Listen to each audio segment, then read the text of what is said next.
Boa noite a você aí do outro lado. Começa agora o seu saldo deste dia 26 de maio de 2021.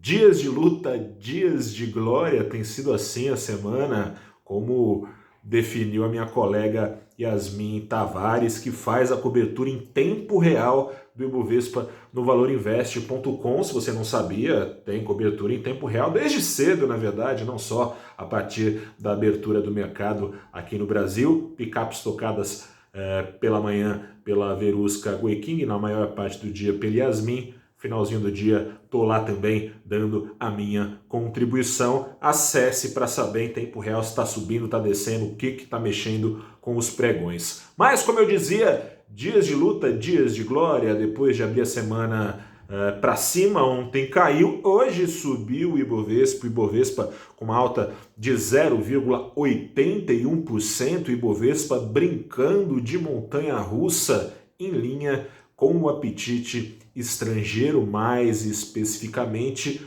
com o apetite estrangeiro refletido nas bolsas americanas. Se você assiste aqui o nosso saldo do dia, eu vou te contar uma história que você já tem na ponta da língua, ou se preferir, já tá careca de saber, ou sabe de cor e salteado. A inflação nos Estados Unidos, embora seja a inflação brasileira, né, que esteja batendo no nosso bolso, subindo na casa de 7%, mais que 7% nos últimos 12 meses, ela bate no nosso bolso, mas o que tem batido na bolsa e trazido alguma instabilidade é a inflação lá nos Estados Unidos, que era prevista como alta, mas está mais alta ainda, isso trazendo então temores de que o Banco Central americano primeiro antecipe o final ou a retirada de parte das injeções, paulatinamente, das injeções de já trilhões de dólares que fez nos mercados e que tem, assim,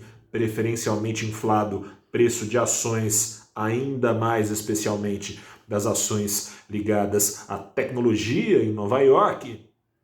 Tem esse medo dessa retirada, que seria o prenúncio do fim dos juros zero lá nos Estados Unidos, o que o Fed segue dizendo, dia sim, dia não, outro dia também, que vai manter tudo como está até 2023, né? O Fed está falando que os juros não vão subir tão cedo, coisa e tal, mas já admite a possibilidade de começar a retirar essa dinheirama do mercado, o que faria ações desinflarem. Você se pergunta o que o Brasil tem a ver com isso? Com as suas peculiaridades diferentes, especiais, cada qual no seu quadrado, as ações de tecnologia americanas e as ações brasileiras como um todo têm subido e descido mais ou menos junto, com alguma correlação atípica até nesse ano, já desde os últimos meses do ano passado, porque estão na mesma prateleira, ainda que em guichês diferentes, na mesma prateleira de riscos altos na visão dos investidores estrangeiros. Quando eles ficam mais receosos, são ações, então, que têm sido penalizadas, ou quando ficam mais apetitosos por risco, são ações que são beneficiadas. Foi o caso hoje, ações lá nos Estados Unidos, mas subiram conforme mais integradas as novas tecnologias eram, caso extremado, claro, Facebook, Amazon, Netflix, pessoal indo para cima. Aqui no Brasil, como ontem, com essa correlação, foram penitenciados os papéis mais pesados do índice brasileiro, o Ibovespa, hoje foram os mais beneficiados, não coincidentemente. Embora não tenha nada a ver com a disrupção, né, novas tecnologias, estejam muito mais ligados à chamada velha economia, embicaram para cima papéis da Petrobras, tendo os preços do petróleo ligeiramente a favor, o que, vamos combinar, também não quer dizer muita coisa, porque ontem também os preços do petróleo tiveram ligeiramente a favor e as ações da Petrobras caíram, subiram, o time do minério todo subiu, o time todo do minério, as ações da Vale, das siderúrgicas, embicaram para cima, não com os preços do minério parando de cair porque subiram, nem caindo nem subindo, ficaram parados mesmo porque foi feriado lá na China. As quedas pelas quais tem passado o minério também com um cheirinho de bolha aí no ar, né? Está subindo demais o minério, por mais que o crescimento americano, da China, da Europa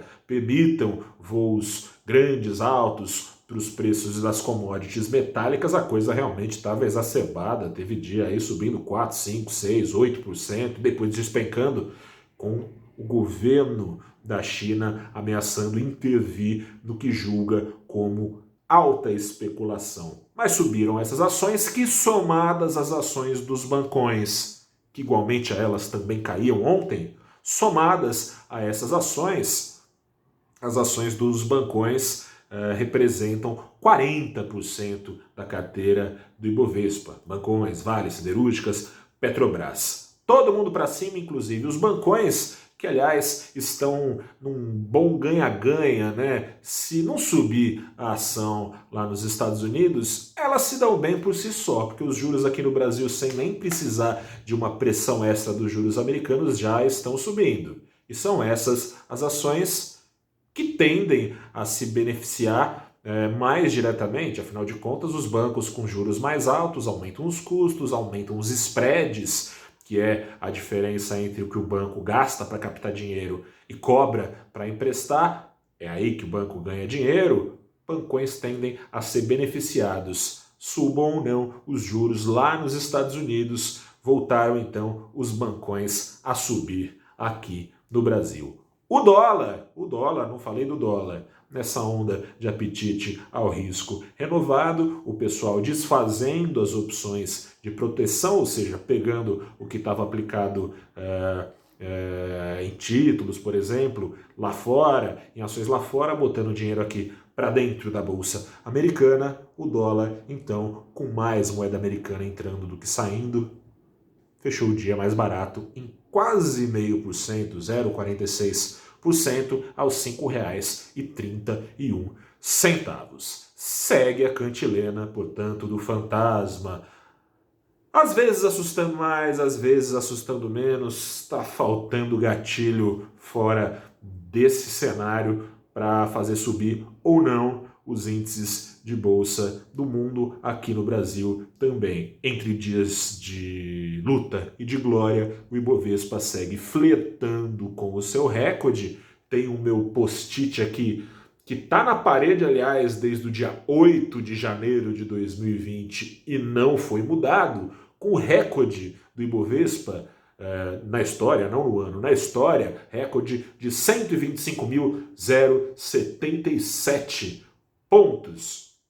Esse recorde, o Ibovespa segue namorando com ele, está agora faltando 0,88% para esse flerte se transformar em namoro e o Ibovespa voltar a beijar essa marca.